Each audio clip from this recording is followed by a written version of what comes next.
آیت نمبر 179 میں ہے۔ اس آیت میں غفلت میں پڑے ہوئے لوگوں کی نشانیاں بتائی گئی ہیں۔ غفلت میں پڑے لوگ، ان کے دل تو ہیں پر وہ غور و فکر نہیں کرتے، ان کی آنکھیں ہیں پر اللہ کی نشانیاں نہیں دیکھتے، ان کے کان تو ہیں لیکن وہ اس سے قرآن کو نہیں سنتے، ان کا صحیح استعمال نہیں کرتے۔ یہ غفلت میں پڑے ہوئے لوگوں کی نشانیاں ہیں، اور ہم نے اپنا جائزہ لینا ہے کہ کیا میں غفلت میں تو نہیں پڑی ہوئی۔ آیت نمبر 181 میں ایسے گروہ کا ذکر ہے کہ جو کہ قیامت تک باقی رہے گا، جو دین کی سربلندی کے لیے کوشاں ہوگا، لوگوں کو ہدایت کی طرف بلائے گا، نیکی کی تلقین کرے گا اور برائی سے روکے گا، اور انصاف پر قائم رہنے والا ہوگا۔ دین اسلام قیامت تک آنے والے دور میں قائم رہے گا۔ آئیں آج ہم سب اس گروہ میں شامل ہونے کی دعا کریں کہ ہم امر بالمعروف و نہی عن المنکر کریں گے انشاءاللہ۔ آیت نمبر 199 میں ہے۔ اس آیت کے مطابق لا علم سے کیسا رویہ اختیار کیا جائے، ان کو نیکی کرنے کی ہدایت دی جائے، سمجھانے کی کوشش کی جائے، پھر اگر نہ مانے تو درگزر سے کام لینا چاہیے اور ان کو ان کے حال پر چھوڑ دینا چاہیے، اور ان کے لیے بہت زیادہ ہدایت کی دعا کرنی چاہیے۔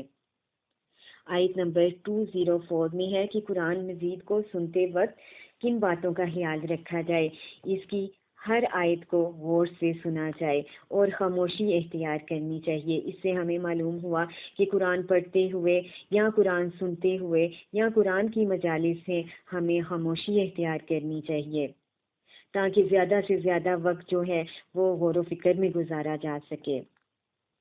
آیت نمبر 205 میں، اس آیت میں اللہ تعالیٰ کا ذکر کرنے کے کچھ آداب بتائے گئے ہیں۔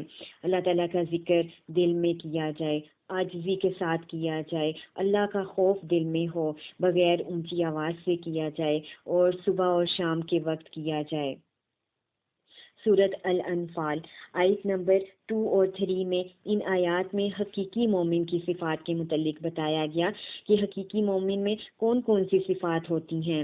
وہ تلاوت سننے سے ان کا ایمان اور زیادہ مضبوط ہوتا ہے، توکل پیدا ہوتا ہے اللہ پر، اللہ کے ذکر سے ڈر جاتے ہیں ایسے لوگوں کے دل، نماز قائم کرتے ہیں باقاعدگی سے، اللہ کے دیے ہوئے رزق میں سے خرچ کرتے ہیں۔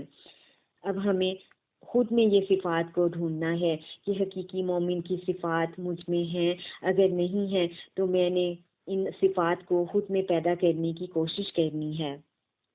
آیت نمبر 17 میں بتایا جا رہا ہے کہ جنگ میں کامیابی پانے کے لیے کون کون سی اسباب تلاش کرنا ضروری ہیں۔ وہ یہ ہے تدبیر کرنا، اللہ پر توکل کرنا، مشکل میں نہ گھبرانا، ثابت قدم رہنا، محنت کرنا، قربانی کا حقیقی جذبہ ہونا۔ جنگ میں کامیابی کی علامتیں اللہ تعالیٰ نے بتا دی ہیں۔ اب ہمیں بھی یہ دیکھنا ہے کہ جنگ کے علاوہ اگر ہم مشکل، پریشانی، تکلیف میں ہیں یا ہمارا مقابلہ کسی دشمن کے ساتھ ہے تو ہم نے کیا کرنا ہے کہ تدبیر اختیار کرنی ہے اور اللہ پر توکل، مشکل میں نہیں گھبرانا اور ثابت قدم رہنا ہے، محنت کرنی ہے اور بہت زیادہ اللہ سے اپنے لیے دعا کرنی ہے۔ آیت نمبر 24 میں اس میں ایمان والوں کو حکم دیا جا رہا ہے کہ اللہ اور اس کے رسول کے بلانے پر فوراً لبیک کہو، اور پھر کہا گیا کہ اللہ بندے اور اس کے دل کے درمیان حائل ہے، تو نیکی میں دیر نہیں کرنی چاہیے، جو بھی نیکی کا موقع ہاتھ آتا ہے اس کو کر گزرنا چاہیے، اور نیکیوں میں ایک دوسرے سے سبقت لے جانے کی کوشش کرنی چاہیے۔ آیت نمبر 28 میں ہے۔ اس آیت میں مال اور اولاد کو فتنے سے تعبیر کیا گیا ہے۔ اس کی وجہ کیا ہے؟ کیونکہ اکثر نیکی کے کام اور عبادت میں مال اور اولاد ہی حائل ہوتی ہے، اس لیے مال اور اولاد کو فتنہ و آزمائش سے تعبیر کیا گیا۔ اس لیے ہم نے اب عبادت یا نیکی کے کام میں مال اور اولاد کو آڑے نہیں لانا۔ آیت نمبر 33 میں اس آیت میں استغفار کے فوائد بتائے گئے ہیں کہ استغفار جو ہے وہ برائیوں کو دور کر دیتا ہے، گناہوں کو بخش دے گا اور معاف کر دے گا، قلبی بصیرت دے گا، روشنی عطا کرے گا اور عذاب نہیں دے گا۔ اس لیے استغفار کو اپنا معمول بنا لیں۔ استغفر اللہ ربی من کل ذنب واتوب الیہ۔ اسی طرح اس پارے میں فرعون کے جادوگروں کا ذکر ہے کہ حق کو پہچان کر فوراً انہوں نے اسے قبول کر لیا اور پھر وہ اس پر ڈٹ گئے۔ اب ہمارا کیا کام ہے کہ دین کے راستے میں آنے والی آزمائش اور ہر مشکل و تکلیف میں ہم نے دعا کرنی ہے، ربنا افرغ علینا صبرا وتوفنا مسلمین۔ اسی طرح آل فرعون کی آزمائش کا ذکر ہے کہ فرعونیوں کو غرق کر کے بنی اسرائیل کو نجات دی تو یہ بچڑے کو معبود بنا کر شرک میں گرفتار ہو گئے۔ اب ہمارے لیے تاکہ نیک اور بد کو چھانٹ کر الگ کر لیا جائے۔ اسی طرح تکبر کا ذکر کیا گیا، حق سے انکار اور لوگوں کو حقیر جاننا۔ رائی کے دانے کے برابر بھی تکبر رکھنے والا جنت میں داخل نہ ہوگا۔ اب ہم نے اپنا جائزہ لینا ہے، کیا میرے دل میں حقیقی ایمان ہے؟